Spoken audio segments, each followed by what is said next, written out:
Syukur Yesus. Terima kasih Bapa. Pagi hari ini kami datang sebagaimana kami ada Tuhan. Kami bersyukur menghadap takhta-Mu Bapa, karena semua anugerah-Mu bagi kami. Terima kasih Tuhan, terima kasih. Rasa syukur kami persembahkan semua untuk kemuliaan-Mu. Haleluya Yesus. Haleluya Yesus. Ku ada sebagaimana ku ada, berdiri menghadap tatamu Bapa. Semua karena anugerah-Mu yang telah selamatkanku.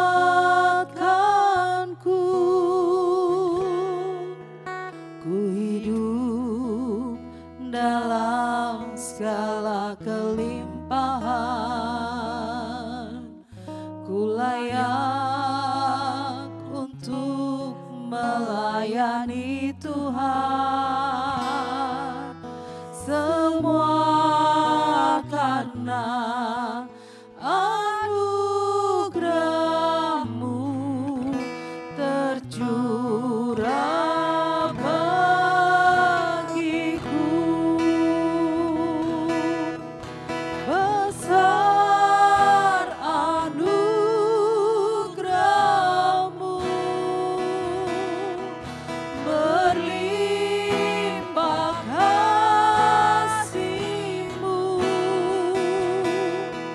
Semakin hari semakin bertambah besar anugerah-Mu.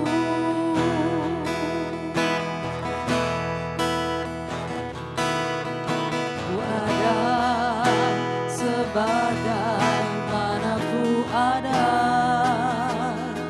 berdiri menghadap tatamu Bapa. Semua karena anugerah-Mu yang telah selamatkanku. Ku hidup dalam segala kelimpahan, ku layak untuk melayani Tuhan.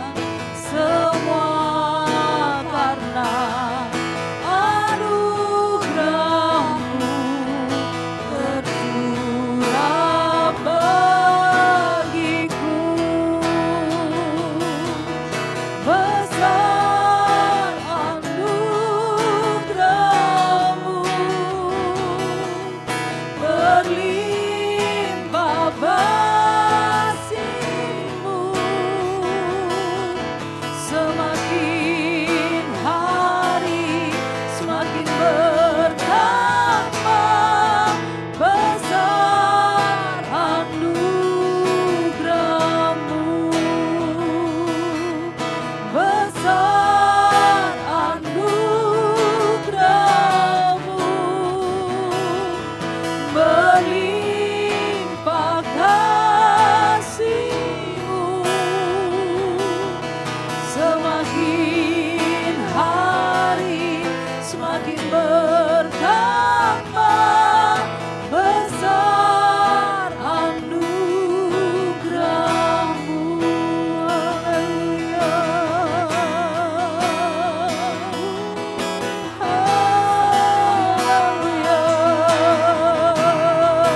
bertambah besar anugerah,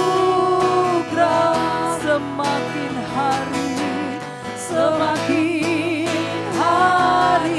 semakin bertambah besar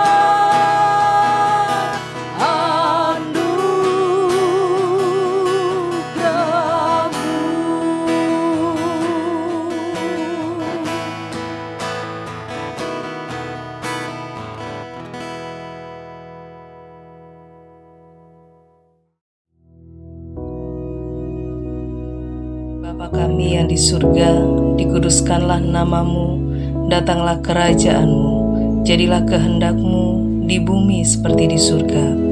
Berikanlah kami pada hari ini makanan kami yang secukupnya, dan ampunilah kami akan kesalahan kami, seperti kami juga mengampuni orang yang bersalah kepada kami. Dan janganlah membawa kami ke dalam pencobaan, tetapi lepaskanlah kami daripada yang jahat. Karena Engkaulah yang empunya kerajaan dan kuasa dan kemuliaan sampai selama-lamanya.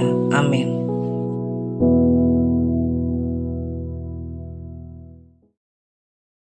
Shalom, puji nama Tuhan, selamat pagi. Di hari yang baru ini mari kita merenungkan firman Tuhan. Saya tetap percaya apapun keadaan kita, firman Tuhan itu berkuasa. Firman Tuhan itu berkuasa untuk menusuk ke dalam relung-relung hati kita, jiwa kita. Apapun kondisi saudara, tetap bersyukur. Tuhan ada di pihak kita, siapa lawan kita. Tetap bersyukur. Pembalasan, pembelaan yang kita mungkin merasa aku harus melakukannya karena aku dilukai orang lain. Mari serahkan semuanya pada Tuhan. Karena Dia yang tahu yang terbaik apa yang harus dikerjakan. Bagian kita hanya bergantung pada firman Tuhan. Bagian kita hanya melekat pada pokok anggur yang benar. Seperti firman pada pagi hari ini kita akan renungkan Yohanes 15 ayat yang pertama sampai ayat yang ke-4. Yohanes 15 ayat yang pertama sampai ayat yang ke-4. Pokok anggur yang benar. Ayat pertama, akulah pokok anggur yang benar dan Bapakulah pengusahanya. Setiap ranting padaku yang tidak berbuah, dipotongnya, dan setiap ranting yang berbuah, dibersihkannya, supaya ia lebih banyak berbuah. Kamu memang sudah bersih, karena firman Tuhan yang telah kukatakan kepadamu. Tinggallah di dalam aku, dan aku di dalam kamu. Sama seperti ranting tidak dapat berbuah dari dirinya sendiri, kalau ia tidak tinggal pada pokok anggur. Demikianlah juga kamu tidak berbuah jikalau kamu tidak tinggal di dalam aku. Amin. Kita baca dari ayat yang pertama sampai ayat yang keempat. Ayat yang pertama, di mana di sini Kristus memperkenalkan dirinya sebagai pokok anggur yang benar. Karena ternyata dikisahkan, kalau baca Yesaya pasal 5 ayat 1 sampai 7, ya enggak ada waktu dibaca sekarang, tapi saudara bisa baca perikopnya, judulnya nyanyian tentang kebun anggur, ya. Nah, ternyata Israel itu pokok anggur yang false, bukan yang true, bukan true vine, tapi false vine, ya. Pokok anggur yang palsu, yang tidak benar, ya. Kenapa? Karena buah yang dihasilkan tidak benar. Maka Kristus berkata, aku pokok anggur yang benar. Aku pokok anggur yang benar. Kenapa? Karena buah yang dikeluarkan, dihasilkan oleh Yesus adalah buah-buah yang excellent, yang baik adanya. Dan kemudian di ayat 2, ini ayat yang ingin saya garis bawahi untuk pagi hari ini. Setiap ranting padaku yang tidak berbuah, dipotongnya. Dan setiap ranting yang berbuah, dibersihkannya. Artinya di sini, Setiap musim yang kita lalui akan selalu ada pembersihan. Ya. Pak, tapi saya sudah hidup benar, saya menghasilkan buah. Iya, kita dibersihkan. Sebab kalau kita tidak dibersihkan, ya, kita tidak akan bisa berbuah lebih banyak. Kita di-upgrade. Ya. Bagi saudara yang mungkin memang saya tidak menghakimi, tapi saudara yang mungkin merasa bahwa hidupnya merupakan seperti ranting yang tidak berbuah, saudara merasa dipotong begitu ya, dibuang begitu ya. Mungkin saudara merasa, ketahuilah bahwa yang Tuhan lakukan itu bukan sesuatu yang jahat, tapi sesuatu yang baik untuk kebaikan kita. Kita diperbaiki, kita disempurnakan, kita dibersihkan. Nah, ini juga berlaku bagi saudara yang merasa saudara sudah hidup benar. Aku sudah ke gereja, aku sudah menabur, aku sudah begini, aku sudah begitu. Namun kenapa kok masih ada masalah terjadi? Misalnya, kenapa kok aku merasa kok hidup ini berat? Kok berubah terus begitu ya? Kok hidup ini ada aja yang terjadi? Sudah enak-enak kok harus keluar dari zona nyaman lagi. Perhatikan ayat yang kedua. Sudah menghasilkan buah pun dibersihkan oleh Dia. Dan tentunya dibersihkan berbeda dengan dipotong. Bagi saudara yang sudah hidup sesuai dengan firman Tuhan. Misalnya, saudara sudah hidup sungguh-sungguh, tapi ternyata kok dokter menyatakan, loh kok ternyata saya mengidap sakit ini dan sebagainya. Saya sudah hidup benar Tuhan. Bersyukur. Saudara akan berbuah lebih banyak. Hidup kita milik Tuhan. Bersyukur. Saya yakin lebih mudah orang-orang yang hidupnya sudah jeblok, lalu dipotong dan dibersihkan. Saya yakin lebih mudah untuk bersyukur. Karena bagi orang-orang yang merasa dengan logika dan hatinya, merasa bahwa dia sudah hidup benar, tapi tidak mau semakin dibenarkan atau tidak mau di-upgrade, itu lebih berat. Lebih berat, percayalah saya. Kalau tidak percaya, saudara lihat orang Farisi, ahli Taurat, merasa sudah benar. Tidak perlu dibersihkan. Untuk apa dibersihkan? Saya sudah benar. Tapi sebenarnya, itu berlawanan dengan apa yang Yesus sampaikan. Pertanyaannya kan begini ya, kenapa sih kok harus dibersihkan? Kenapa sih saya harus mengalami ini? Kenapa saya harus mengalami hal yang saudara mungkin sebutkan proses atau ujian atau trials ya. Ada yang mengatakan cobaan ya. Kita tahu bahwa Tuhan tidak pernah memberikan cobaan. Tapi Tuhan mengizinkan sesuatu terjadi. Tidak di luar kendali Tuhan. Tuhan izinkan. Dalam kaitannya dengan ayat ini saya menggunakan istilah pembersihan. Ya, dibersihkan.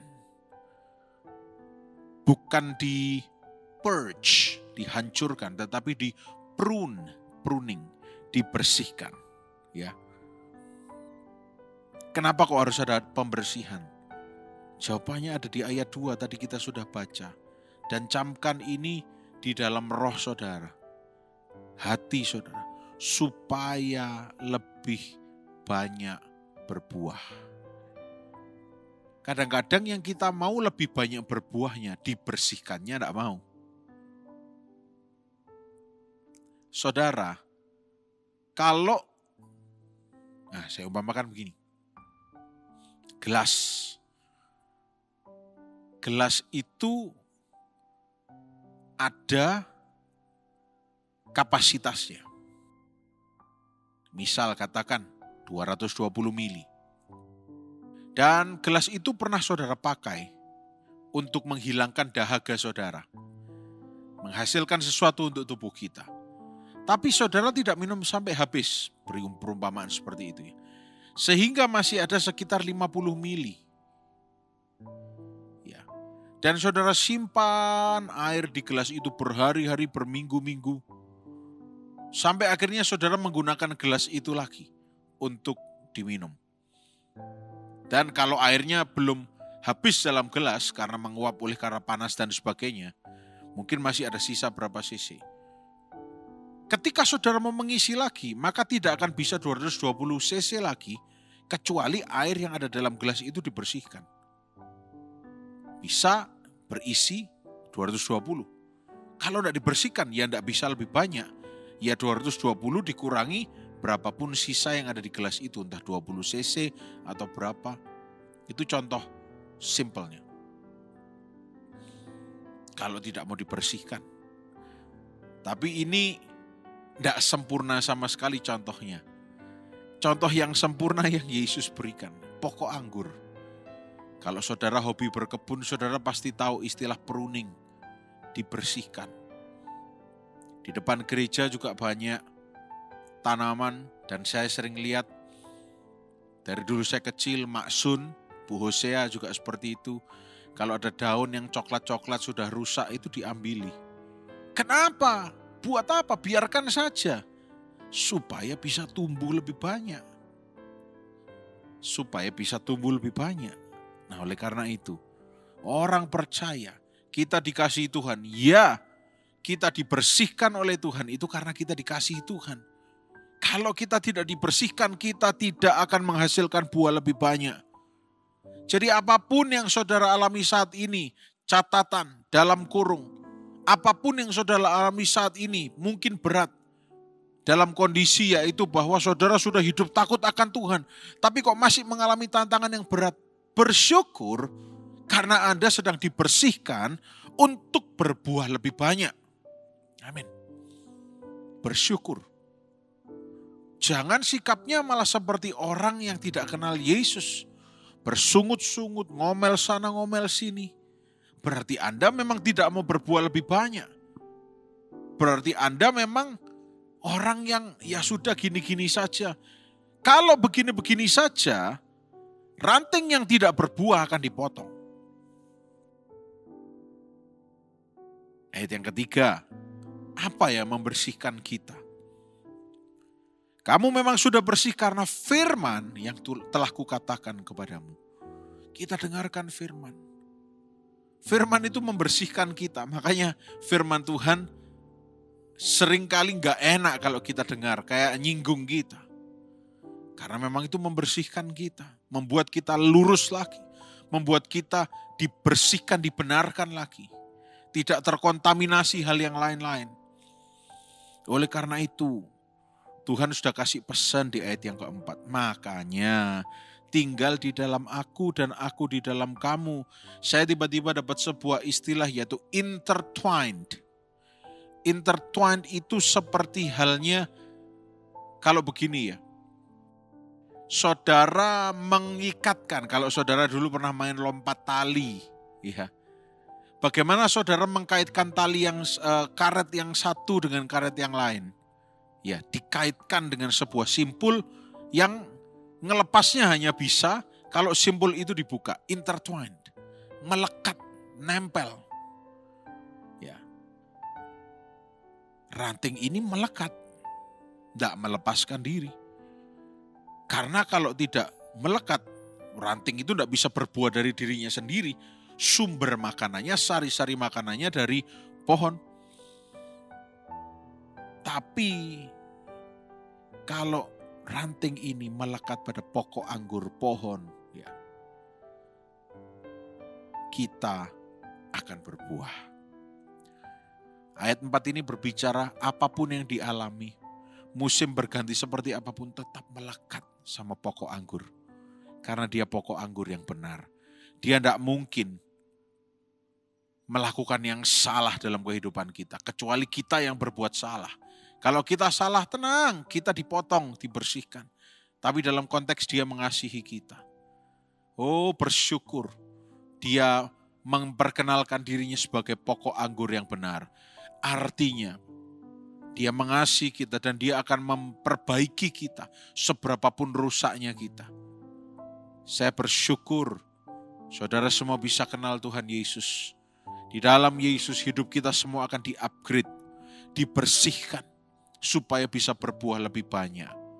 Mari saudara, apapun yang saudara alami, saudara mungkin sudah berkata dan mulai protes, Tuhan kok hidupku gini, aku sudah sungguh-sungguh. Yang pertama yang harus kita lakukan cross check, apa iya sungguh-sungguh? Apa jangan-jangan hanya terlihat sungguh-sungguh? Oh jangan khawatir, firman itu pedang bermata dua, kena sini dan kena sana. Yang kedua, kalau memang saudara sudah sungguh-sungguh, tetap bersyukur. Tidak mungkin Tuhan membawa saudara sejauh ini hanya untuk meninggalkan saudara. Tidak mungkin Tuhan membawa saudara sejauh ini hanya untuk mencampakkan atau membuat saudara menderita. Tidak mungkin. Saudara dibawa melalui perjalanan kehidupan bersama dengan Dia untuk sebuah tujuan yang lebih besar, for a greater purpose. Hari depan yang penuh dengan harapan. Mungkin belum terjadi, tapi pasti akan terjadi karena itu firman Tuhan yang menjamin. Oleh karena itu, pandang Dia, pokok anggur yang benar, mengerti kebenarannya dan tetap melekat pada Tuhan. Lakukan apa yang firman Tuhan perintahkan. Firman Tuhan itu cleanse us, membersihkan kita. Biar pagi hari ini itu yang akan kita lakukan dan kita renungkan. Puji nama Tuhan. Mari kita berdoa. Tuhan Yesus yang baik, kami bersyukur untuk kebenaran firman-Mu Tuhan. Biar kami tinggal di dalam-Mu supaya kami menghasilkan buah. Dan ketika musimnya biar kami dibersihkan supaya kami lebih banyak menghasilkan buah lagi. Terima kasih, berikan kami hati yang bersyukur, berikan kami sukacita dari tempat tinggi, sukacita dari surga, dan penyertaan-Mu dalam setiap langkah kehidupan kami. Dan kami percaya di dalam nama Yesus, sepanjang hari ini kami semua sehat, diberkati, dibungkus dengan darah Yesus. Tuhan menyertai kami dalam setiap keadaan kehidupan kami. Penyertaan Tuhan sempurna. Kami bisa karena Tuhan kami luar biasa. Dalam nama Yesus yang percaya dan bersyukur, kita mau sama-sama katakan amin. Tuhan Yesus memberkati.